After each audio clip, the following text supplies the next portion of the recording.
Ende basına çıkayıp bir şapalak soğup sütünü alırsa şimdi de bireudun balasın koy. Nasıl kolamam? Basına çıkayıp.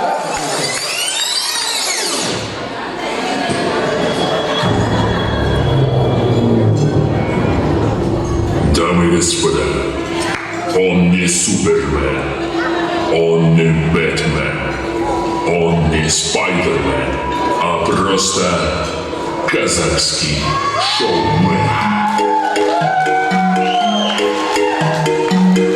Нұрлан аға 40 жас, Дияс болса 15 жас.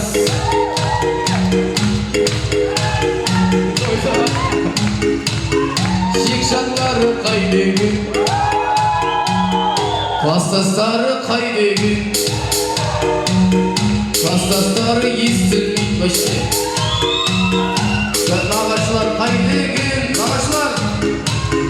нағашылар мұндегі. Астанадан келген ағам, Астанадан келді ғо. Баршалары қайдегі, баршалары вақтыда. Стоп! Бәрекелді. Құрметті қонақтар, қымбатты жақсылар, екінші апта Сарқанға қош келдіңіздер!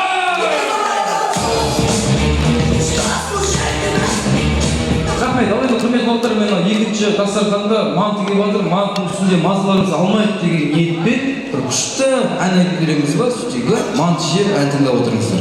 Қалаңыздар. Ауылға барып келейік ағай.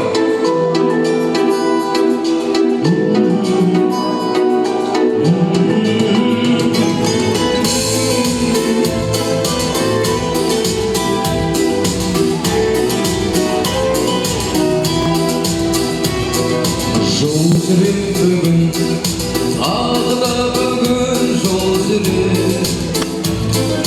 Ел жаққа барар, жүрегім елдеп ел жүрем. Ауылдың суы, ауылдың нуы аңсатты. Күйген тірліктің дүрбек жоллары шаршатты.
уруксат болсо экинчи автосарканда бир керемет орусча айтканда ностальгия, казакча айтканда өткөн шакка саякат. Осундагы үлкен агаларыбыз менен тәтелерибиздин заманына оралсак, ал кезде мен эки дем карантинде болдук го баарыбыз болдук.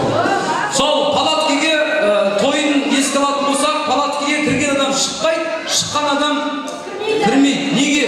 Өткені бір адам кіру үшін 10 адам тұратын.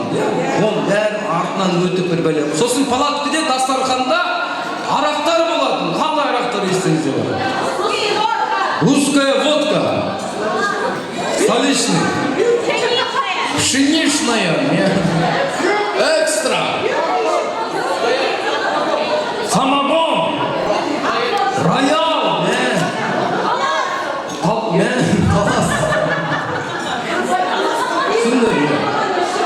соқтар қандай болады, соқтар? Юпи, бір күште. Юпи, инвайт. Сосын инвайт плюс дегенде болған екен. Кока-кола. Байқы мен өзі жоқ болмайшы. Қандай телевизор естіңіздер бар?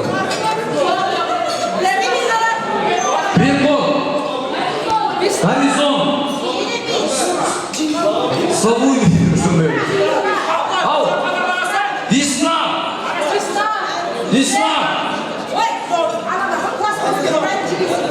Московский брать телевизор,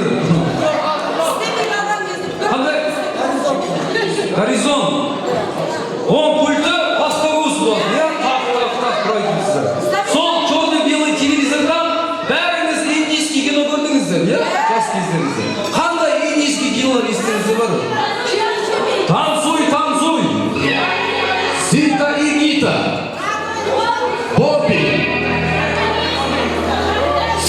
Сондай. Месть и закон. Жажда мести. Славные мои друзья. Танцуй, танцуй. Крымышник.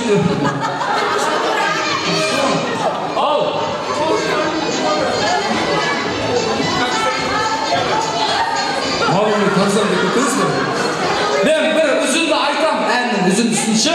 Сол қай кино екен тауып көріңіздерші. Мысалы, мына ән қай кинода?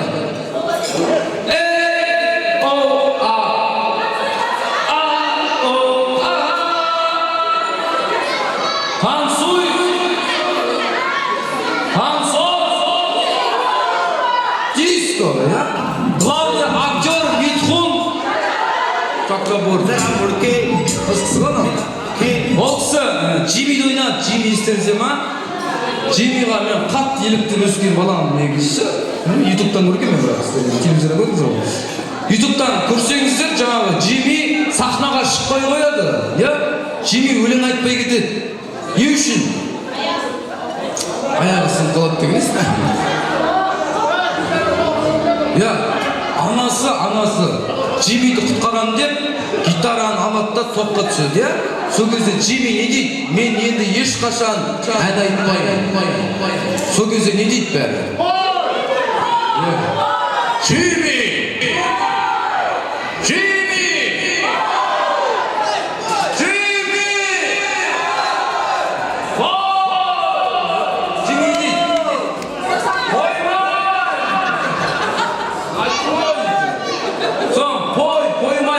Қоймайын, ақыры Джимми қояды. Біреу қойдырады оны, келеді да, кім қойдырады? Ау! Жоқ, қыз емес ол. Қызы жылап кетіп қалады. Рита кетіп қалады, ты трус деп.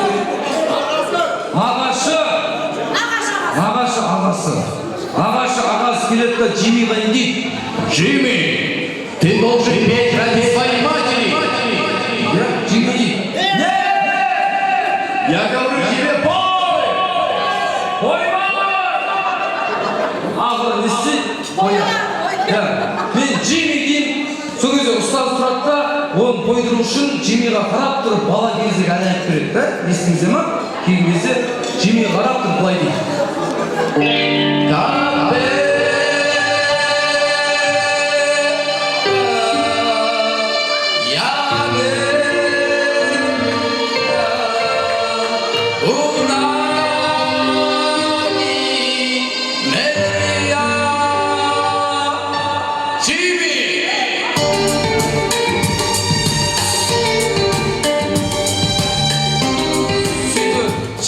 жылайды, жылайды да ақыры қояды. Мен Джимми деймін, қой деймін, дейсіздер, мен Джимми деймін, қой дейсіздер, мен қоямын. Көрейік, Джимми!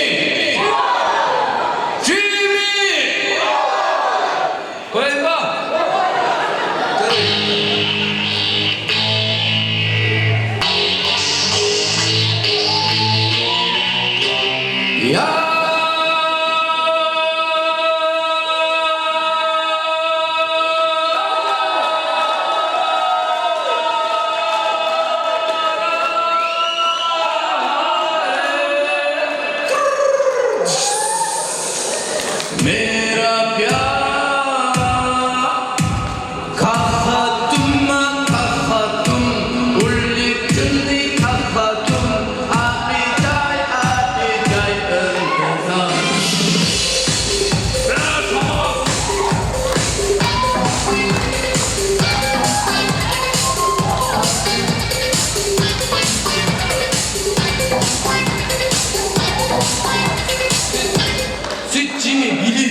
Сосын бәрін ұртсайды, сосын кино бітетін ғой, естеріңізде ма?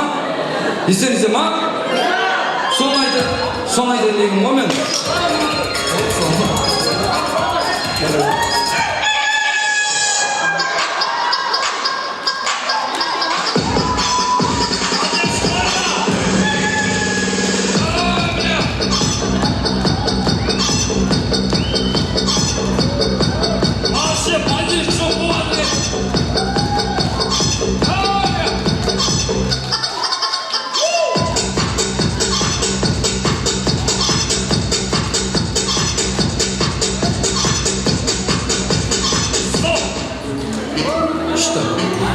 Барған сайын ашылып жатсыздар. Ау.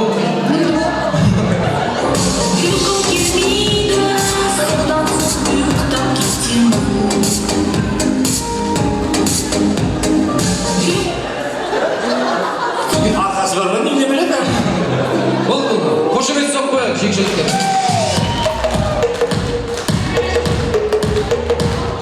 Ұшақтамысың, әлде жердемісің? Осындай әндер хит болып отыр ғой, осындай әндер.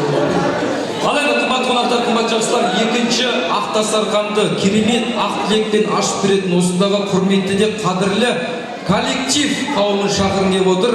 Ирина ханым бастаған Дәурен аға, Ертай аға, Нұрлан аға, Нұргүл ханым ортаға билет берсеңіздер, бастаған барша коллектив.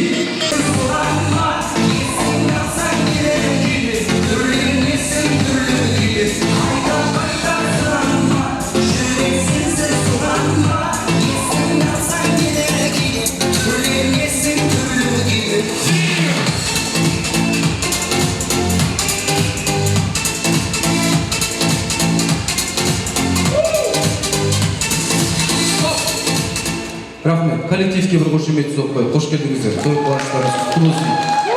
Алла тағала тойдан ажыратпасын. Кімнен бастаймыз? Көкемнен бастайық.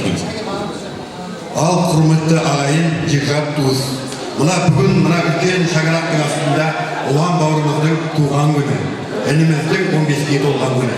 Әр уақытта мұндай әр үлкен тойларға жетудің өзі қазір уақытта бір арман. Мен мына Астана тұрғын үй кешенінің басқармасының атынан ұлан бауырымды туған күнімен шын көгіне құттықтап, қазір подаркамды берсем бәрі берем.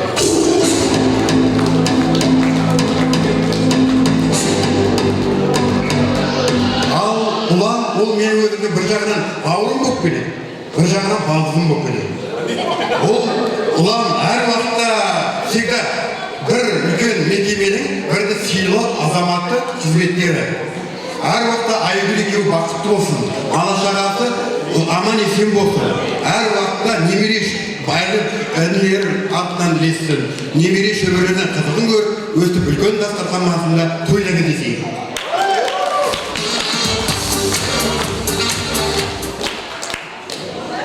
Алуан болсын, алдында өтпейтіндері, болсын, қырғасын, үлкен той бұл. Жүржасын, ұлымызда 15 жас құтты болсын, Айгүл жұбайыңыз андайдан. Той боласын, тектің жинап жүре беріңіздер.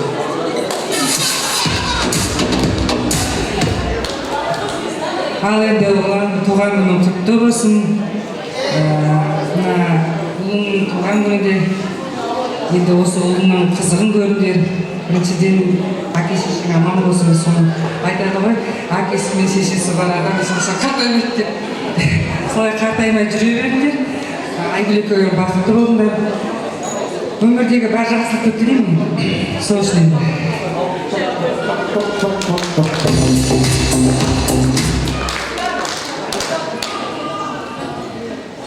көп рахмет.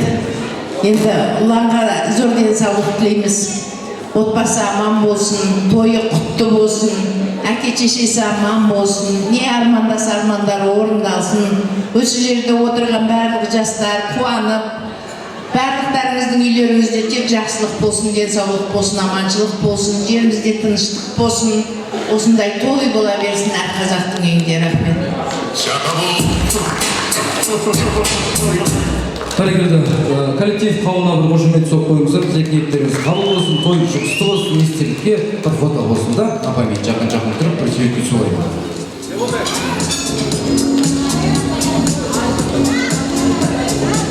КНБ. Сондай, иә? КНБ ғой? КСК.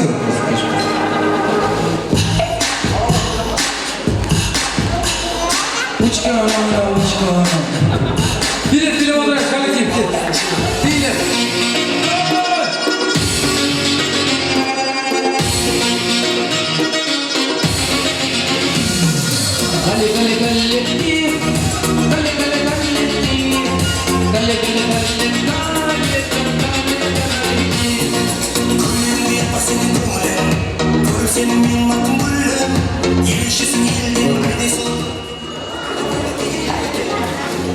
Үйор, әңгімелесіздер сөзді. Қошемет соқпай коллективке керемет болды. Ал енді қымбат қонақтар бағана бізде үлкен приздардан қалды ғой деді, иә? Мияқта қанша олар? Көп әлі. Бас жүлде не еді бізде? Тағы бір сағат па?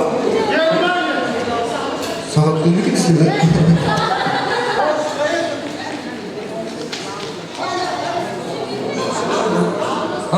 Тәтем бар ғой, жаңағы күшті білейтін.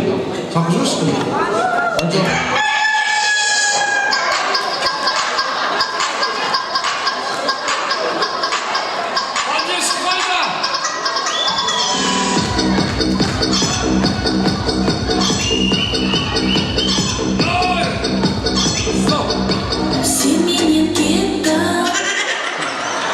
Сізге тәте. Әшейін. неге? Қошемет ең күшті позитивный, ең күшті қонақ ретінде тәтемізге осындай сессия апаты түпті осындай. Бір ішкі сүрметін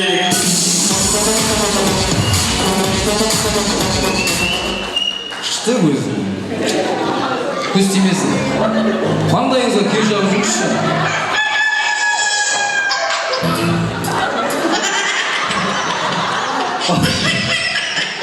Басып кетті аны. Рахмет. Рекламаға далада жеңіп мәсін. Қайта тәтем болып аман болдыңыз. Қымбатты. Мен дағы соңында сендегі доспен сырлас болмақпын. Сырластарына, достарына бір қошемет соқ қойып.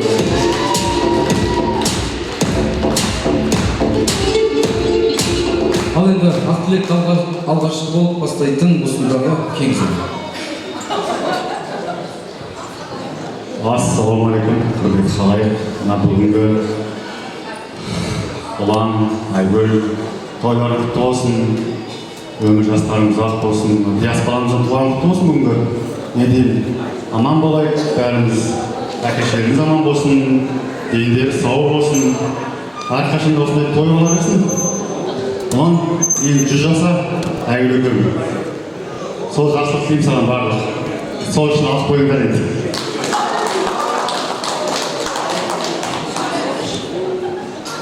Мынау бүгінгі аға жеңге, аға тәте, тойларыңыз құтты болсын. Осындай ұланыңызды 40 жасқа дейін асырап келгеніңізге сіздерге көп рахмет.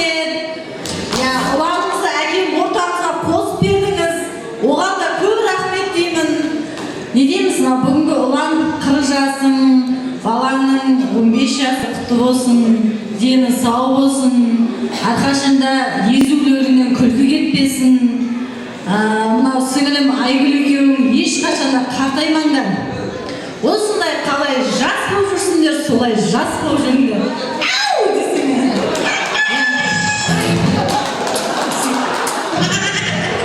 Беріп кетейін жатыр.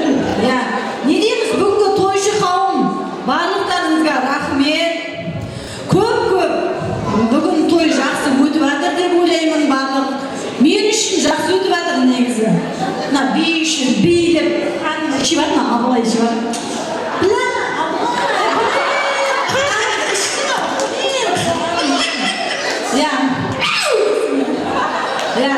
Не дейміз? Той құтты болсын бәрімізге. Жақсы бүгін ұланымыздың 40 жасын жақсылап тойлап өтейік деп жатырмыз. Біздің мойнымызға артылған басы міндетіміз еді. 40 жасты жақсылап өткізейікші деп, бүгінгі сол үшін розовый киініп алдық біз. Столдардың бәрі розовый болып киініп келдік қой, білмеймін. Бір іш пісірмедейік. Жекжаттарымыздың атынан барлығымыз тайын мінгізіп жатырмыз. Ұлан тайын құтты болсын, тойдан кейін жуасың ғой.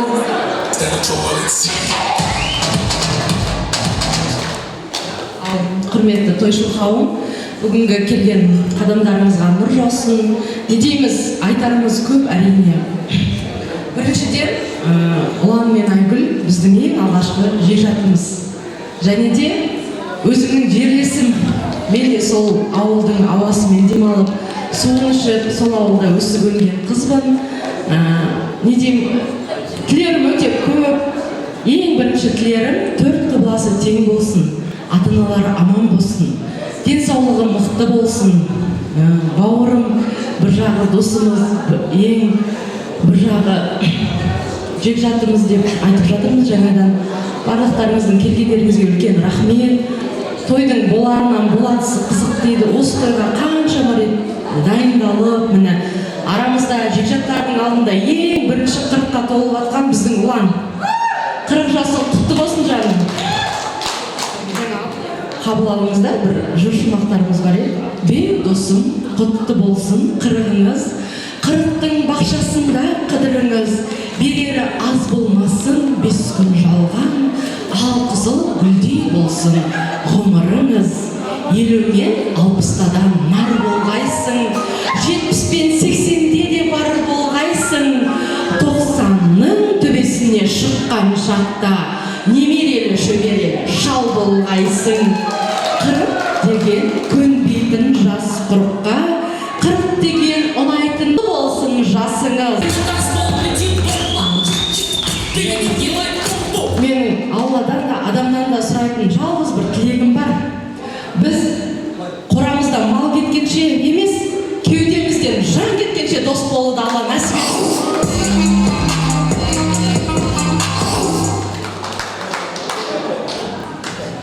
Кім айтты, мен айтамын ба?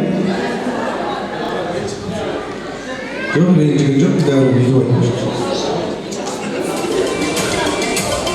Ал ассалаумағалейкум жамағат.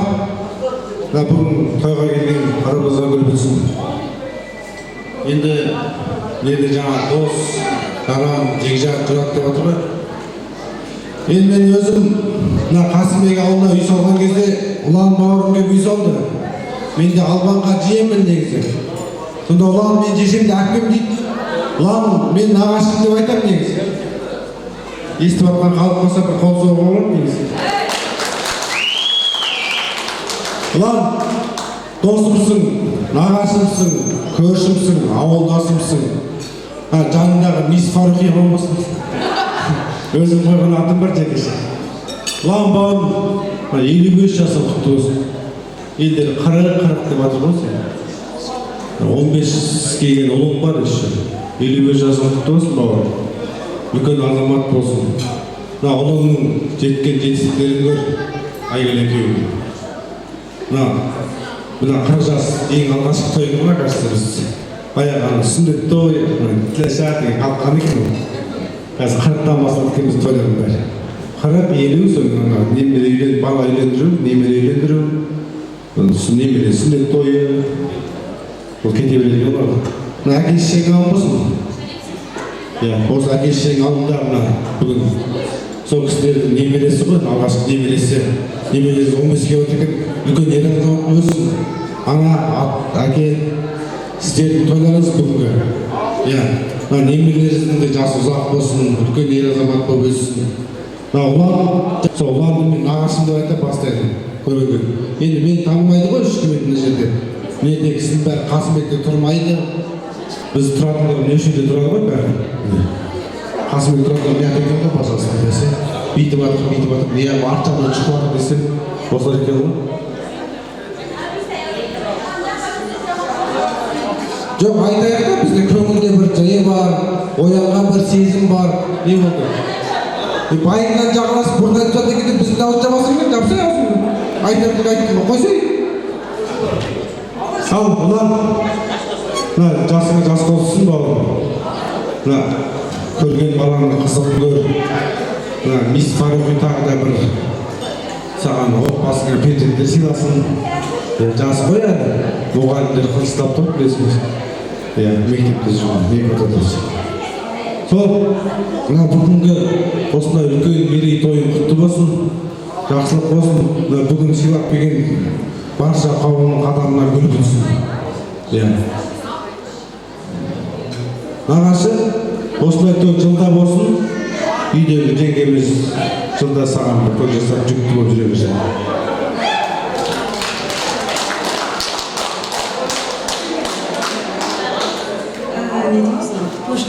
Тойларыңыз құтты болсын, аға, тәте, тойларыңыз құтты болсын, ұлдарыңыздың, немерелеріңіздің 15 жасы, ұлыңыздың 40 жасы, жасыңа жас қосыла берсін, болашаққа қызығын көр, Айгүлмен өстіп бұйырса, осы жастың екеуін жасауға Алла нәсіп етсін. Бағана айтып қой, неміз бар, сыйлығымыз бар деп. Достың адал дос, бағана абылай сұрап жатсың ғой, қандай дос деп? Адал дос. Еще жігіттердің серісі. Good Gucci flip flops, fuck you, hit your bitch in the side. This a big watch, I'm tripping off with a clock. Who the six side? Жоқ, мен әлі бере алмайды екен деп па? Көршім, ертің ғой. Бәрекелді, енді мына жастарға кеңес. Ассалаумағалейкум, тойға жиналған қауым. Бүгін біз енді алыстан келдік деп не қылмай қойық енді. Астанадан, Елордадан келіп ағамыздың тойына, қуанышына бөлісейін деп келіп отырмын. Әкеміз бен анамыздың ең кенже балалар Бақытжан деген жігіт біздің бірге жұмыс істейді. Біздің коллегамыз Бақытжан деген жігіт. Мен Алматыға осы кісілердің қуанышына бірінші рет келіп отырған жоқпын. 2012 жылы сол жігітпен бірге армияда бірге болған Қалжанның. Сол 2012 жылдан бері араласамыз. Қазір міне 10 жыл болды. Енді ағамыз зейнетке шығып тойын тойлап жатқанда да өзіміз келіп осы жерде қуанышында болғанбыз. Енді ол сол жаңағы ауылдың өзінің еңбегіне жетіп зейнетін көріп отырған кісі ғой. Сол кісіні енді міне әкеміз бен анамыз бүгін тұңғыш ұлы мен тұңғыш немересінің тойында отыр. Міне төбелер көкке жетіп отыр деп ойлаймын. Тұңғыш ұлы, тұңғыш немересі үлкен той болып жатқандай Алматының төрінде қуаныштымыз. Бізді сыйлап шақырып жатқандарыңызға ең алдымен сіздер аман болыңыздар. Осы Диастың ертең үйленген тойында, балалы шағалы отқан тойында бізде атсалысып жүрейік. Енді алыстан болса да келіп қуаныштарыңызға бөлісіп жатыр. Сондықтан Аллан ағам, бүгінгі жасап жатқан тойыңыз құтты болсын. Тұла бойыңыз, тұңғышыңыз Диастан 15-ге толып, 17-ге толғанда үйлендіремін деп жатсыз ғой. Бұйырса енді соның тойында отырайық. Мынау мен өзім жұбайым, досым, жаңа Бақытжанмен қалада осы Астанада. Мен ұланды бір Бақытжанның ағасы емес, өз ағамдай сыйлаймын, әкесі мен шешесін өзім әкем мен шешемдей сыйлаймын. Солай өзі 10 жыл болды ғой, сондай болды өзі. Сыйластығымыз ұзағынан болып отыр. Сондықтан қуаныштымыз, құтты болсын, үйлеріңіз жанға толсын, қора малға толсын. Көбейе беріңіздер, ата-анамыз аман болсын, осы кісілер аман болса, Аллаға шүкір, тойлар көп болады деген үміттемін. Сіздердің әр қуаныштарыңыз үшін мен қуанып жүргенін білесіздер ғой. Сол қуаныштарыңыз ұзағынан болсын.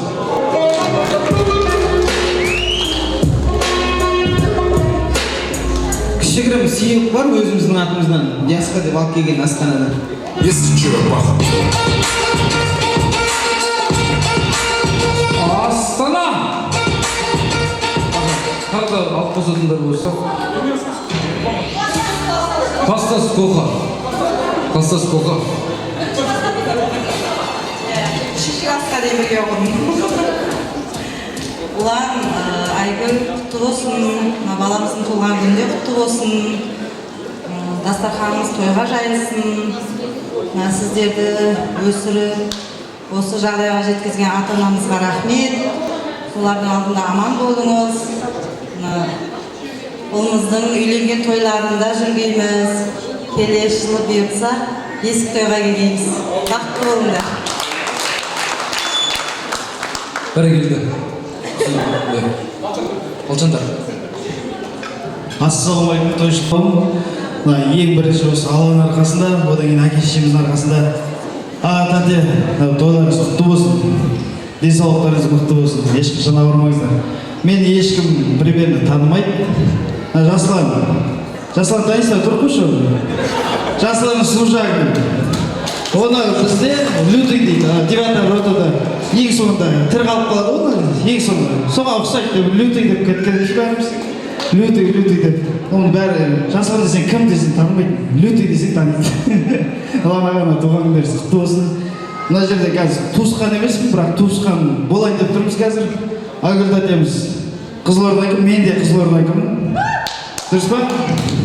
Сосын Албан елінен қыз алып отырып, күйеу бала болып отырмын бір жағынан. В общем, 50 на 50 отыр. Военный адам! Рахмет. Ұлан аға, 40 жасыңыз, 15 жасың құтты болсын. Ешқашан ауырмаңыздар. Үлкен азамат бол дейсіз. Бала-шағаларыңыздың қызығын көріңіздер. Не дейміз, бақытты болыңдар дейді, бағана Абылай Томада айтқандай, бақытты сәттеріңіз көп болсын. Бақытты сәттеріңіз, баршаңызға бақытты сәттеріңіз көп болсын. Сол үшін алдағы астарыңыздан алып ішіп жеп қойыңыздар.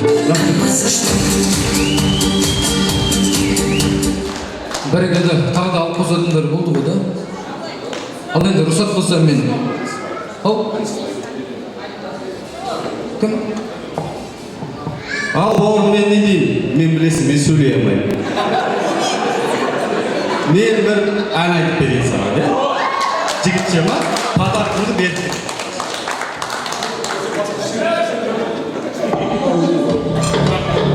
Билесеңіздер болады.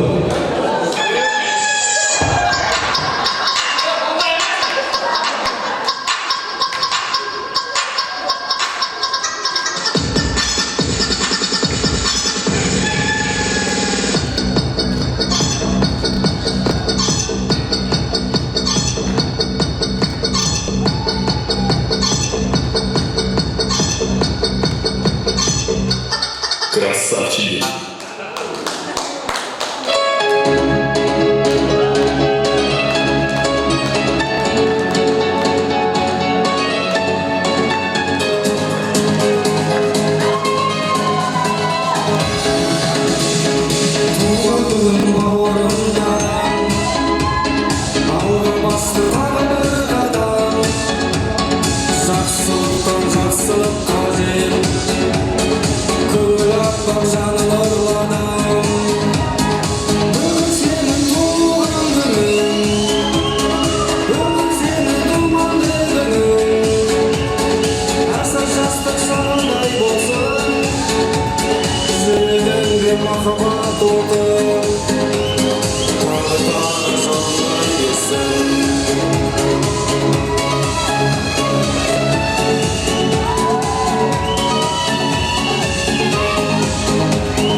алтындай класстастары мен группаластары бар екен осында.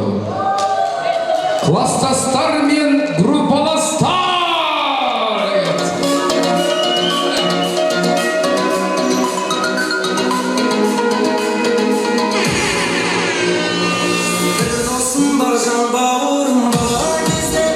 Класстасы, группаласы!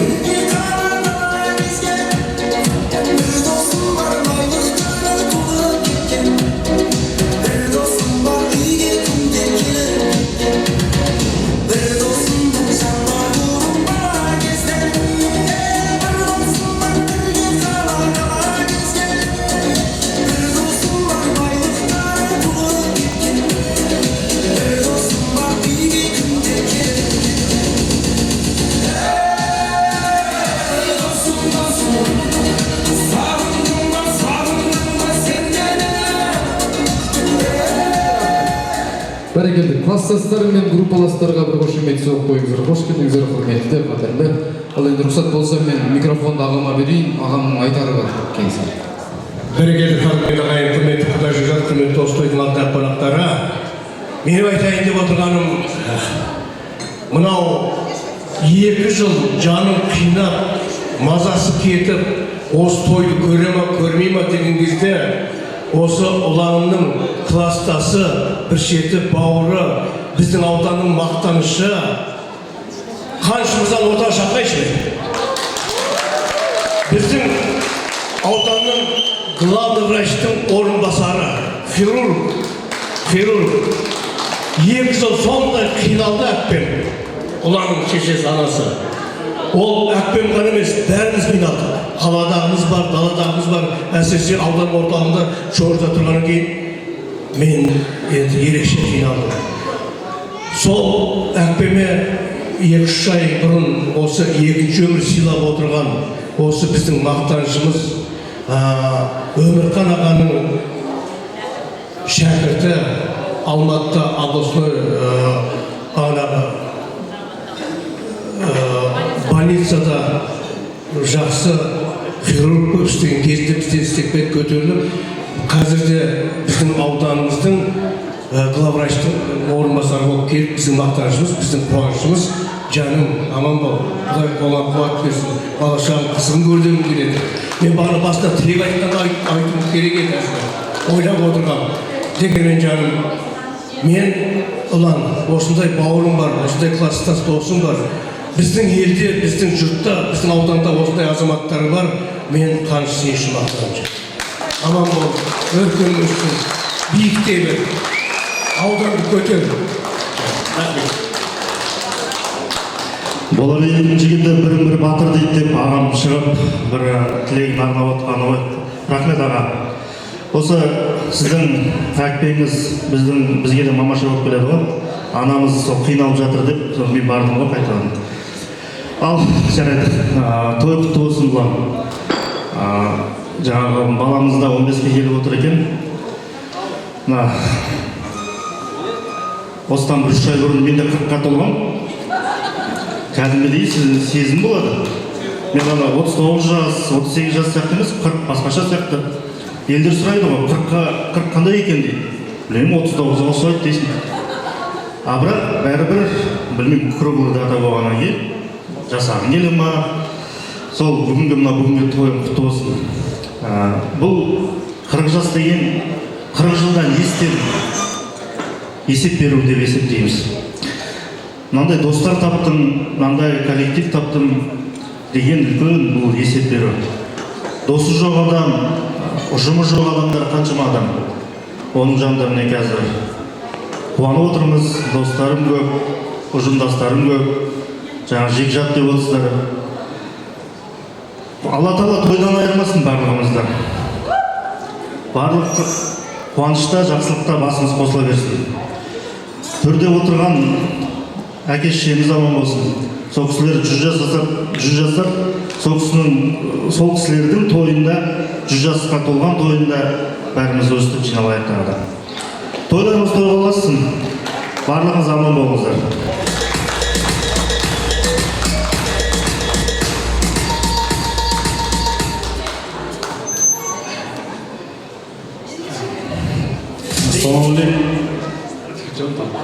Ассалямалейкум, конактар.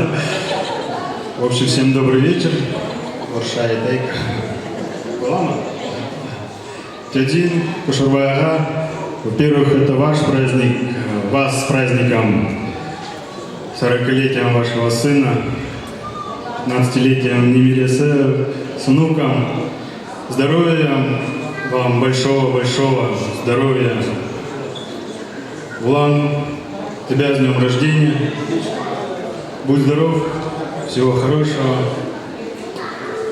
Давай, праздником.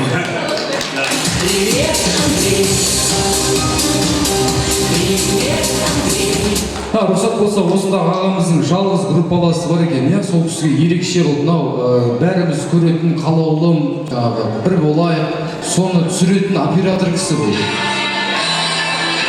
Қошемет соқ қойыңыздаршы.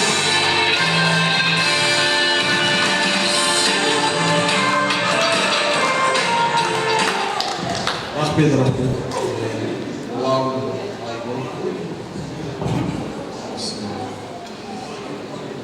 Барлық жастық тілеймін. Басқалар тойларын бірге түсіріп берген, өзі қалапты де. Өзім түсіріп берген тойды. Денсаулық тілеймін. Оларыңыз алға баса берсін, денсаулық. Осылай күндер аман-есен отырсын. Тек жастықта қуанышта, қуанышта. Рахмет. Бәрекелді. Сырласы күніне барайық. Жалғастырайық. Кеңіз. Ағасы өмір ол кеңіз. Рахмет. Ассалаумағалейкум, тойшыл қауым. Бүгінгі міне той құтты болсын. Олан бауырым, ағайын туыстың басын қосып, Құдай жекжаттың дос-жараның басын қосып, той жіберіп отырсын. Рахмет саған. Жасың жастық, жаңа жасың құтты болсын. Айгүл екеуің бақытты өмір кеше беріңдер. Диас жігіттің туған күні құтты болсын. Бар жақсылық, сол немере шөбере көріңдер. Диастың артынан іні қарындастар еле берсін. Тойға ұласа берсін. Той көп болсын. Қуаныштарыңа ортақпыз.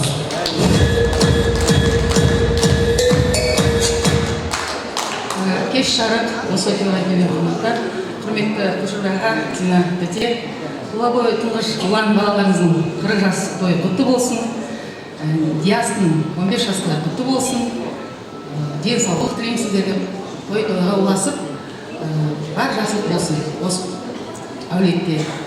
Самое главное, чтобы не болели, футбольная команда болсын.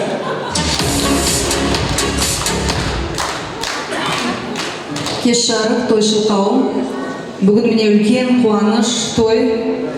Ұлан бүгінгі осындай үлкен жетістікке жетіп отырғанның тек ата-анаңның, ең бірінші ата-анаңның арқасы деп ойлаймын. Сол кісілер аман болсын, төрімізде үлкендер отыра берсін, сол кісілердің баталарын, әрдайым баталарын қолдап, баталарын беріп, солардың артынан жүре беріңдер. Міне Диас ұлыңда 15-ке толып отыр екен.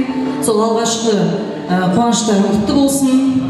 Ұланмен бірге оқығанда мектепте бір жаман, ешқашан бір жамандығын көрген жоқпыз. Әрдайым күліп, ақ көңіл, улик, пупсик деп айтатынбыз. Сондай ақ көңіл жігіт, әлі де сол қалпы. Мен ойлаймын, отбасында да осындай ақ көңіл, адал, жаңағы мейірімді, сол қалпыңнан тайма, отбасыңда бақытты болыңдар, өсіріп отырған ол қыздарың тек қуанышын көріңдер.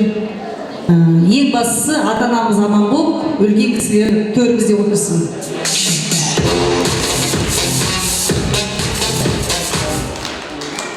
Саламатсыздар ма? Тойшыл қауым. Ұлан туған күнің құтты болсын, денсаулығың мықты болсын, жасың ұзақ болсын. Отбасыңда бақытты бол, әйелің екеуің ақ шашты, сары түсті кемпір шал болыңдар. Ұлан екеуміз 1-ші класстан бастап бірге оқыдық, көршіміз болғанбыз. Ал Кушурбай аға, Зина тәте, сіздер аман болыңыздар. сіздердің отырған жерлеріңіз төр болсын, барған жерлеріңіз той болсын, тек жақсылықта, шаттықта ойнап күліп жүре беріңіздер. Немерелеріңізден шөгере көріңіздер. Аман болыңыздар, ауырмаңыздар.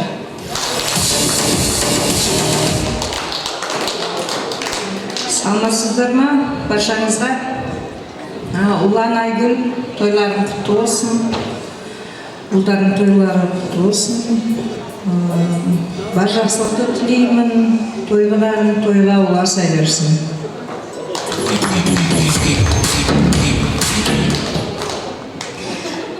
Улан, поздравляю тебя с днем рождения. Желаю тебе всех благ. Желаю тебе крепкого здоровья, очень крепкой любви, семьи.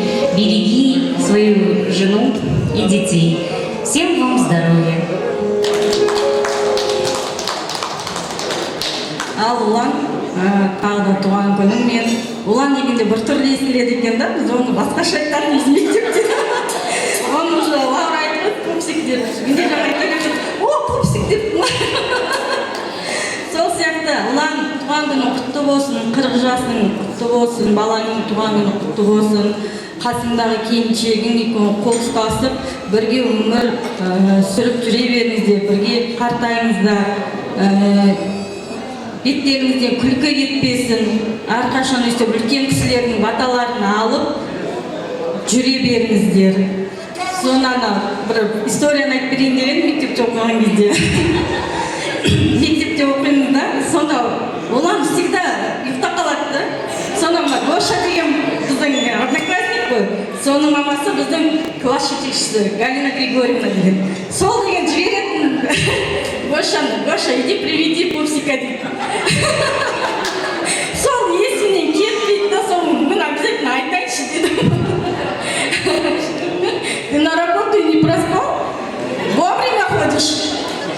Молодец, вырос, значит. Ладно, давай. Здоровья вам всем. Бұрын Гоша оятатын, қазір Айгүл ханым оятатын.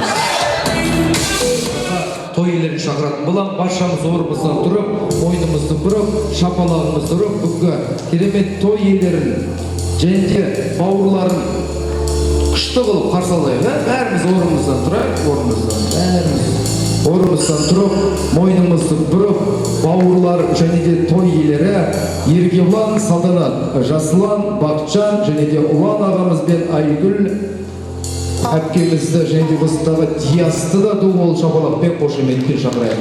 Той иелері!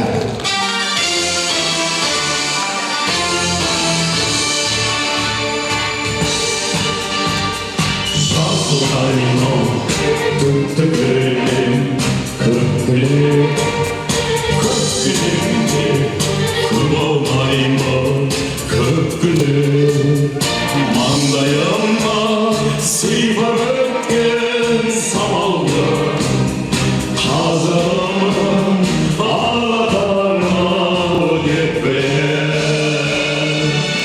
Қайда жүрсең,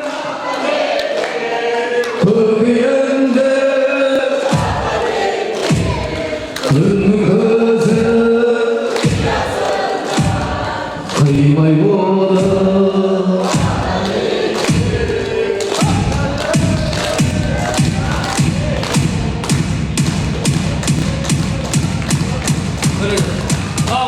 Көппен тілеген тілек қабыл болады дейді. Көппен тілеген тілек қабыл болады. Мен қазір тілек айтамын да, қолымды биткен келсе, бір қошемет. Тексеріп көрейікші. Ұлан аға 100 жасасын. Стоп. Бірақ рет. Ұлан аға 100 жасасын. Ұлан аға 110 жасасын. 115. Нормально да? 120. 125. Нормально ма? 125 келсеңіз мен тойға бармай қоймын. Жеңгеміз 100 жасасын. 110. 120. Еш өзіңіз қай бойда едіңіз ба? 125. Той құтты болсын.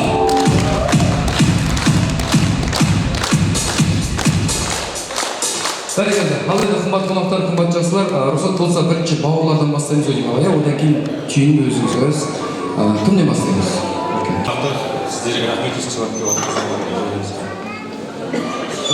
Сеніп отырған әкеміз бен анамызға рахмет айтайын. Осындай жеткізгенде олар болмаса, қандай той болмаса, ал екі жерін егер жасын болсын, жасын ұзақ болсын, ақыза ер, ініміздің қызығын көріп, жасы қосыламыз онда.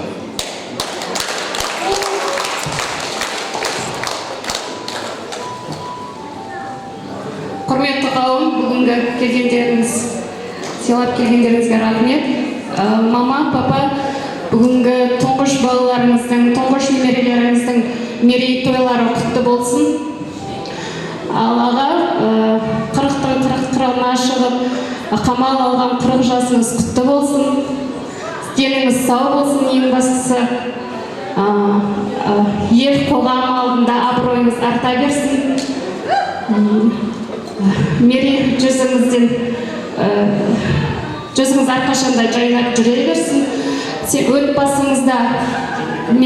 Отбасыңыз берекелі және де мерекелі күндер көп болсын. Тағы да туған күніңіз құтты болсын. Диас баламыздың да туған күні құтты болсын. 15 жасың. Саған тілерім, жүзіңнен мейір кетпесін. Ең бастысы денің сау болсын, қайсар жігер тілеймін, в общем, денсаулығың мықты болсын. Айтатын сөздерім бар еді, шатасып қалдым. Сол ең бастысы барлықтарыңызға да денсаулық тілеймін, отбасыларыңызда бақытты болыңыздар.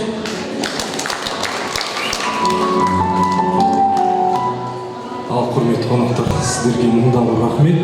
Бүгін осы қуанышымызға бөлісіп, сол сіздерге әрдайым өстіп жасықта кездесе берейік. Сіздерге мыңдаған алғыс, және де әке мен анама мыңдаған шүкір, сіздерге рахмет. Сіздердің арқаларыңызда біз шалқып ойнап, еш уайымсыз жүргенімізге. Және де бүгін ағасы бардың, жағасы бар деп, жағамыздың бүгін туған күні, және де балам деп айтпаймын, ініміз артымыздан есіп келе жатқан Диасымыздың да 15 жасы құтты болсын. Ұлана, сіздерге не тілеймін? Денсаулықтарыңыз мықты болсын. Әрдайым өстіп бізге жанашыр болып, жол көрсетіп, сөйтіп жүре беріңіздер. Семьяларыңызды бағып, сізге қарап біз үлгі аламыз, мақтан тұтамыз. Сол енді жеңгем екеуміздің бастарымызды бір жаста қайта қартайып жүре берсін. Сол енді әрдайым осындай жақсылық бола берсін.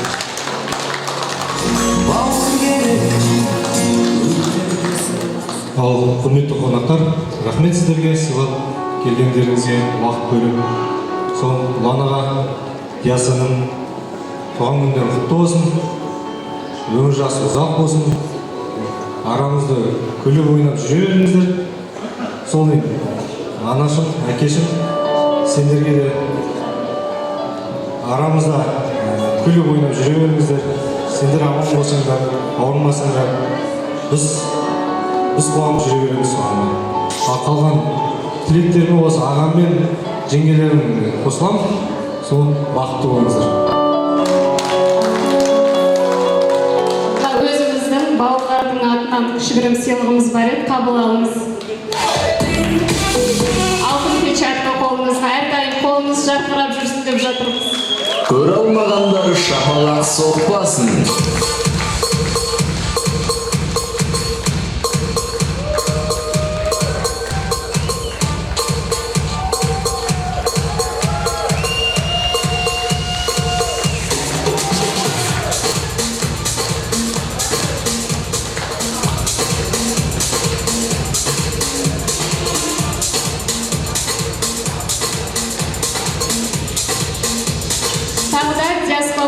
Өздеріңіз қалаған сыйлығын алып бере жатарсыздар, ақшалай сыйлық. Және де өзіңізді кішігірім сыйлық Диасқа деген.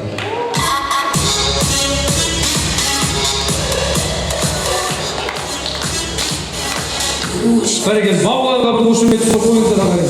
Жыл сайын декрет болсын. Қазағымыздың роддомында бітпейтін очередь болсын. Қазақтар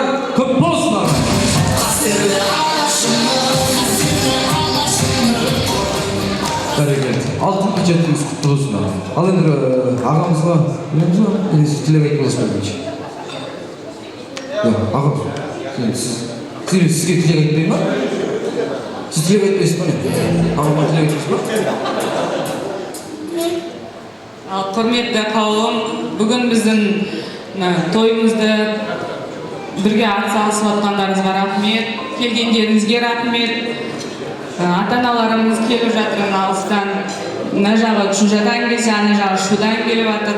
Үлкен рахмет ата-аналарымызға, басем, одан кейін барлықтарыңызға келгендеріңізге рахмет.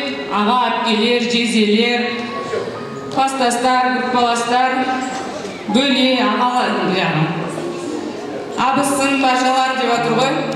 Осылардың ішінен ерекше айтып кететіні, осы 2022 қалай 1 январ басталып, содан тойға дайындалып жүрген жекжаттар, ұланы қырық жасы деп, жаңағы осы жерде ойнатып жатқан барлық приздің спонсорлары да осылар. Сендерге рахмет, тойларыңда қайтсын. Тағы да бір айтып өтетінім, Бақытжан қайнымның достарына рахмет, Астанадан сонау келіп, біздің немізді бөлісіп жатқан. Қайныларым осы 3 қайнымды өзімнің туған інімдей жақсы көремін. Соның досы Нұржанға да рахмет, Мадина екеуіне рахмет келгендеріңізге. Барлықтарыңызға рахмет, ал жаңа абылай айтып жатыр ғой, не деп еркелетесің деп. Жанымды беркелетем деп ат, мен бірақ қазір ұлан деп айта берейін. Туған күнің құтты болсын. 16 жыл қызықты, шыжықты өмір сүрдік деп ойлаймын. Осыдан ары қарай да солай өмір сүре берем. Екеуің екі қос қанатым ғой. Біреуі ұлан болса, біреуі диасым. Осы екеуі болса, және осындай алтындай қайныларым болса, мен ары қарай шалқып, шаттықта өмір сүрем деп ойлаймын. Сол жаныма айтарым, менің еркелігімді көтергеніңе рахмет, мені қолына әлпештеп жүргеніңе рахмет. Екеуміз бақытты ғұмыр кешсек, осы жердегілердің барлығы біздің бақытымызға, қуанышымызға ортақ болсын деп ойлаймын. Сол диасыма да айтарым, жалғыз демей қойайын. Осы жердегі жүрген кішкентайлардың бәрі менің балам. Денің сау болсын. Папаң екеуміз сені әрқашан қолдаймыз, көтереміз. Сен үшін бәрін жасаймыз балам. Денсаулығың мықты болса, апаң, ата-аналарың, осы жерде отырған туған туыстың бәрі аман болса, сені бір биік белестерден көрсетуге уәде береміз әкең екеуміз. Денің сау болса болды. Мен сені жақсы көремін.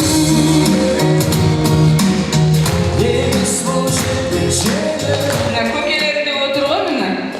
Осы көкелерінің тәрбиесін, несін алып өсіп атқан бала. Балам, жалғыз балам деп еркелетпейміз. Осы 3 жігітке беріп қойғанбыз тәрбиеге. Осы 3-еуі тәрбиелейді.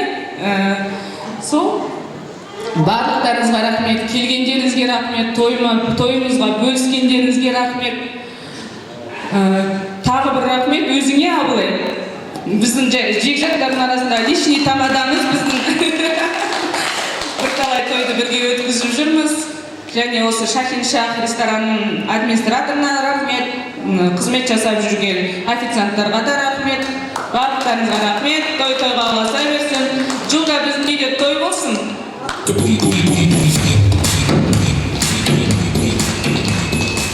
Диас айтпай ма? Ерте. Жоқ, үйленген керді, айтқан керді. Ал енді істейміз. Ал енді әпке, туғаныңыз құтты болсын, менің де туғаным құтты болсын. Оке, рахмет сіздерге, жеке сізге де рахмет. Осылай туған күнге үлестеріңіз қосып, атам мен апама ең бақытты тілеймін.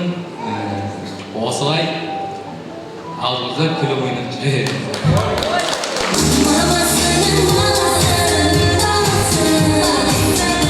Бәрекелді, ал енді қымбат жақсылар, қымбат қонақтар, 40-қа толған, бәрін жинаған осындағы Асқартау әке, керемет жар, керемет ұл, бүгінгі той иесі Ұлан ағаға ду қол шапалақпен, қошеметпен микрофон ұсынайық.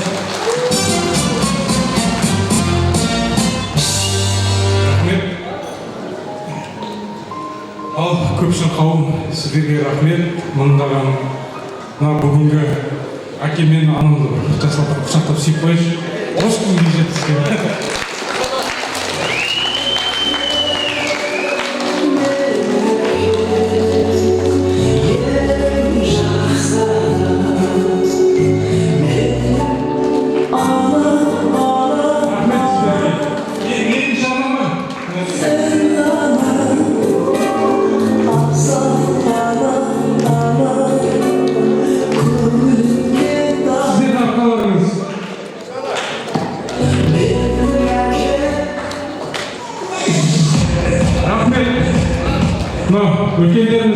Үлкендеріміз аман болсын.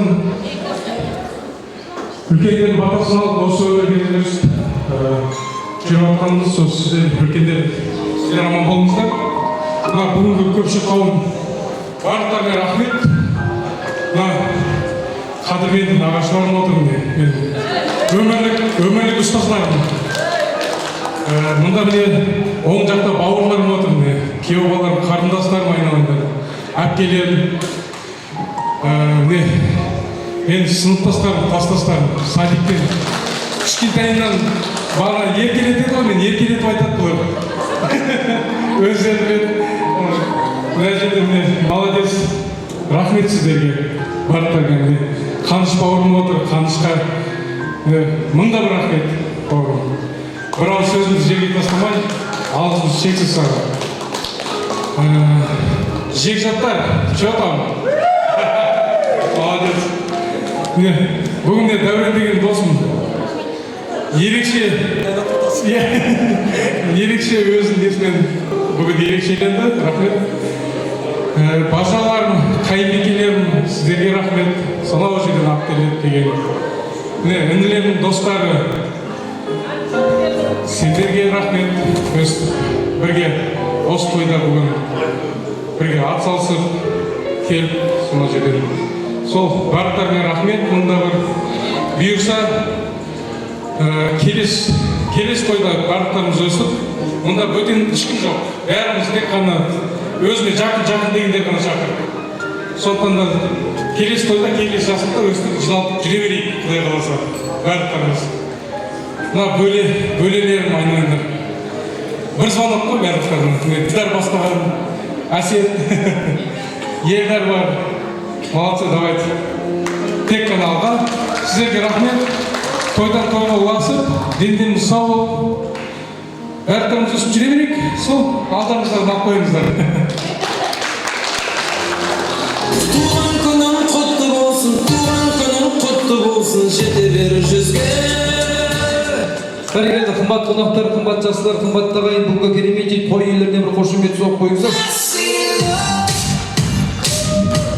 Құрметті қонақтар, менің сөзім емес, Құранда жазылған, кімде-кім ата-анасын разы қылмаса, оның намазы да, садақасы да, оразасы да қабыл болмайды екен. Ата-ана разы болса, бәрі қабыл болады. Осындағы Асқартау әкеміздің, атамыздың есімі бар? Көшербай атамыз шақырайықшы, ата, келші Көшербай ата. Қошемет соғып қойыңыздар,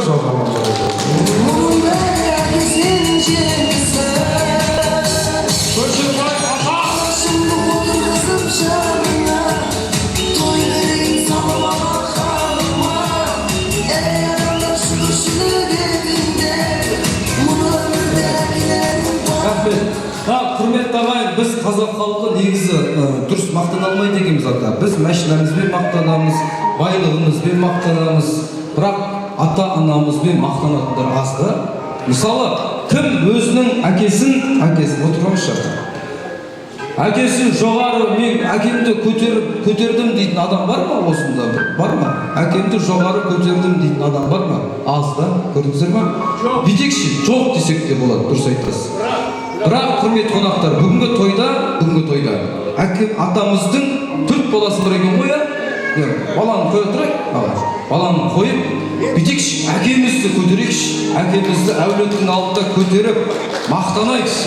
Біздің осындай алтын әкеміз бар. Міне құрметті ағайын, міне мақтанатын нәрсе. Bir ayналып білейік, bir айналып.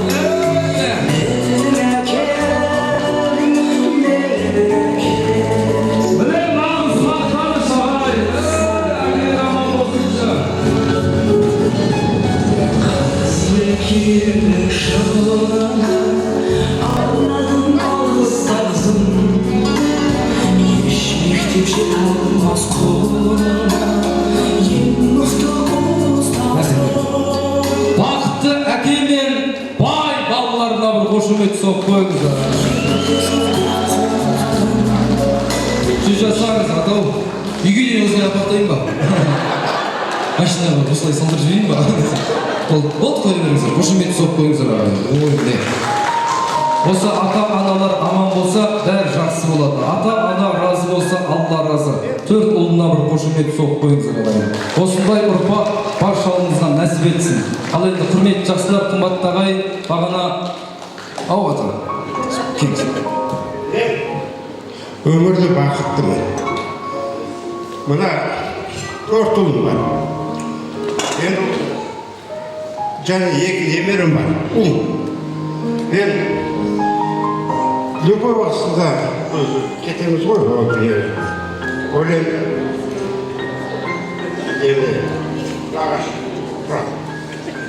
Мен тек қана өмірді бақыттымын.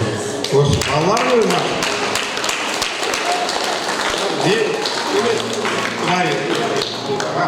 Осы жеңіл.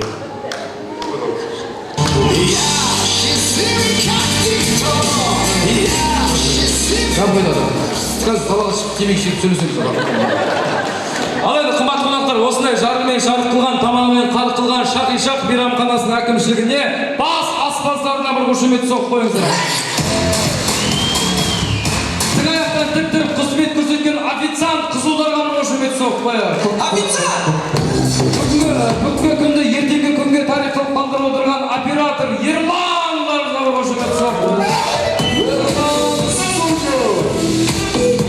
Музыкамен әңгімелеп сәндеп отырған Мамас тағы бір қошемет соғып. Бұл біздің жоқ қиыршылық. Және осындай дүркірет той жасаған той иелеріне бір қошемет соғып. Рахмет, құрметті ағайын, маған шапалақ соқсаңыздар да болады, соқпасаңыздар да болады. Абылай хан. Бәрекелді. Шапалаққа той біткен ма бұрыс? Ал енді қымбат қонақтар дегенде құлақмет, қолын сойса болады бір рахмет. Той бастар үлестірген той иесіне 1000 рахмет деп бүгінгі тойдың соңы келесі тойдың басы болсын деген ниетпен той бастар!